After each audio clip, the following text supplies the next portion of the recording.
Hello, boys and girls. Welcome back to the channel. Let's talk real quick about our upcoming game coming up tomorrow away at Brentford FC against Thomas Frank.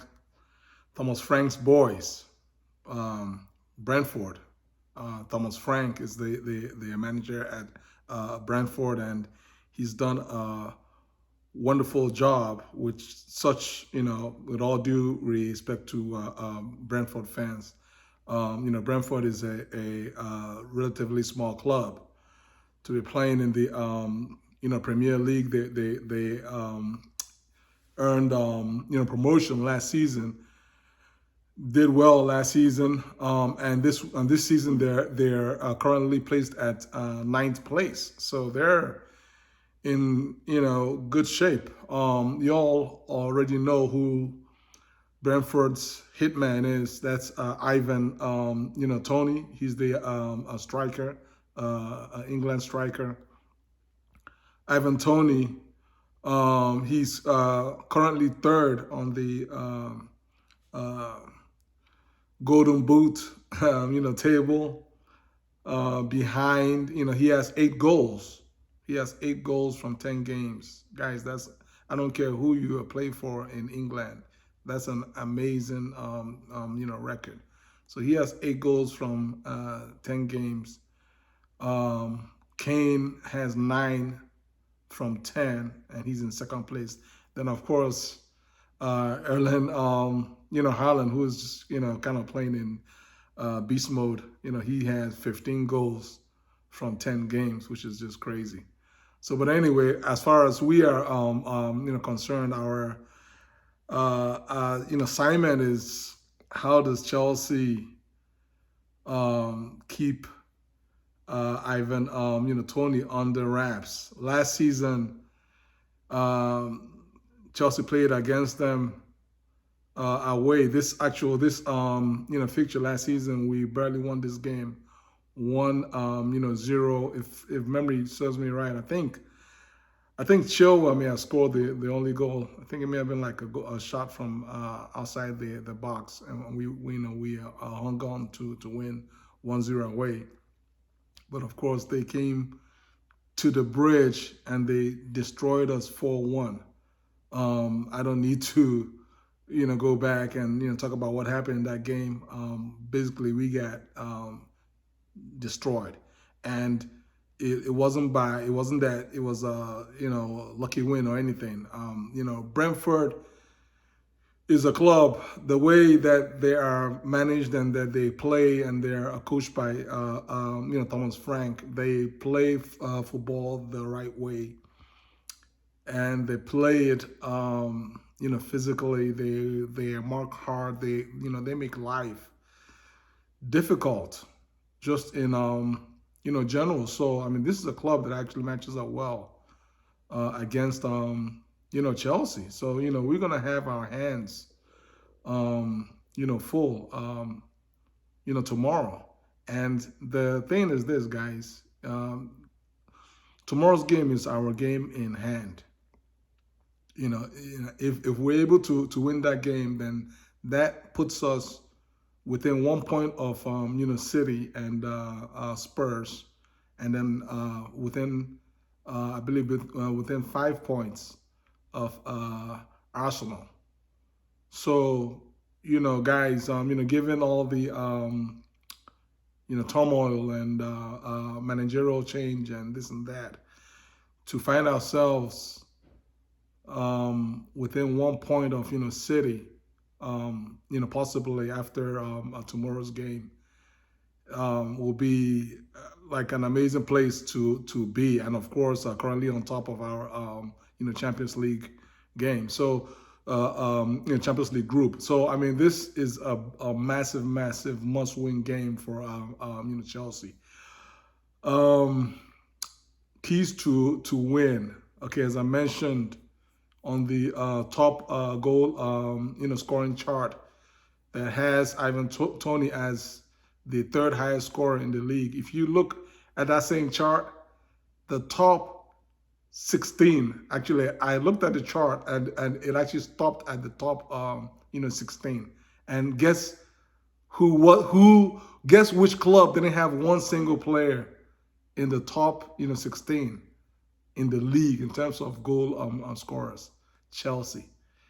Guys, it goes without saying that we need to get Pierre-Emerick Aubameyang firing. I don't know what it's going to be rough because with James used to be his main supplier out, and he's out for the next 2 months.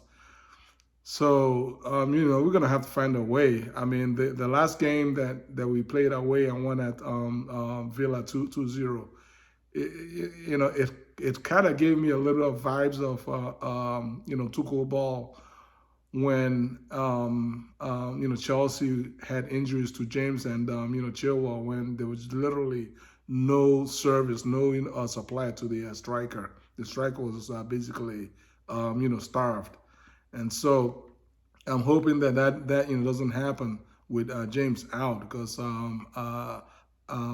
Pierre-Emerick Aubameyang was playing well. He has scored in 3 straight games. And now it just seems like everything seems to be slowing down. So one of our main keys is we have to find a way to get Pierre-Emerick Aubameyang in the game, to get him some touches, get him enough touches in the box where we know that he can make things happen. The next thing is Raheem. Raheem hasn't played well the last few games, and just given that Chelsea is playing every 3 days, I mean, at some point in time, you're just going to have to rotate Raheem out of a game. So I would expect to see Raheem being given a rest against Brentford, and hopefully Christian Pulisic will play in place of him. Then keeping on the topic of rotation, midfield, Kovacic is literally our only reliable top battler, quality battler that we got in midfield that is on that level. Fair play to Ruben Loftus-Cheek. His game has improved. His midfield play has improved. His tackling, everything has improved, but he's still not on the level of Kovacic. And I'm talking about more or less in the level of understanding the various tactical position and the movements. If you watch when Cheek plays, it generally takes me a little while to understand how to take advantage of space in midfield, where to position himself so that he can create easier passing angles for his partner in our midfield.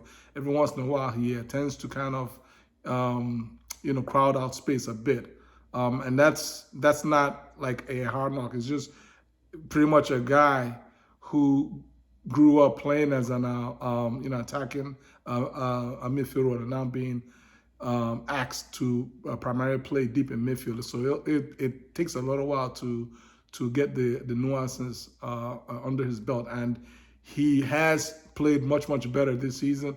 But there's obviously some still areas of improvements in his game. So having said that, I still expect Ruben Loftus-Cheek to start against Brentford, possibly alongside Jorginho, because if again, we have to rest Kovacic, because one thing that we cannot afford is for Kova to pull a hamstring or have another muscular injury. It will then be Kova and Kante out. If that happens, Chelsea's going to be in some serious trouble. So Kova's going to have to rest this one out. And then Georgia is going to have to start. And in addition to Georgia starting, Porter just has to find a way to get Dennis Zakaria some playing time. He has to get him. I mean, normally this is the game that you would needed him to start so you can give some of these players a rest. But given that, seeing as though he hasn't even played one single minute so far, this is not a game for him to start.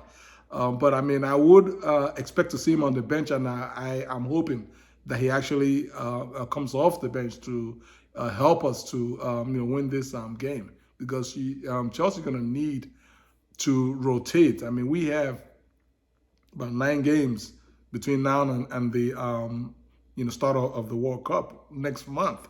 So that's a lot of games. There's no way that Chelsea, that Porter is going to have only 3 midfielders: Ruben Loftus-Cheek, Kovacic, and Jorginho, to basically start all these 9 games. Somebody, I mean, I don't want to, basically knock on wood. Let's hope that nobody pulls up with some kind of, muscular injury. So it goes without saying that he has no choice. Porter has no choice but to play, Zakaria, because he needs to basically rest, to rotate some of these legs so that he can keep them healthy and fit for all these 9 games leading up to the World Cup. So having said that, the lineup that I have is I'm just going to go ahead and go again with Ivan Toney. We're going to have to play with 5 at the back. And we're playing away from home. It has going to be 5 at the back. Ivan Toney. I will start Kukurea just for rotation purposes. I'm going to start him at left wing back.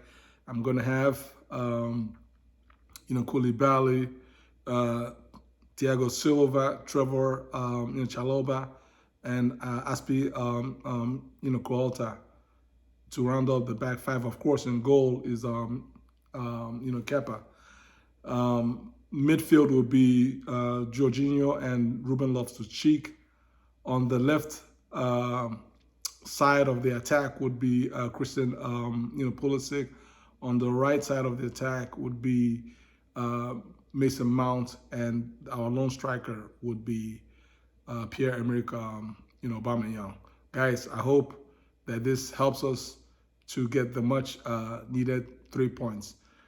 Please, comment below, like this video, share this video. Take care, and God bless you all. Peace.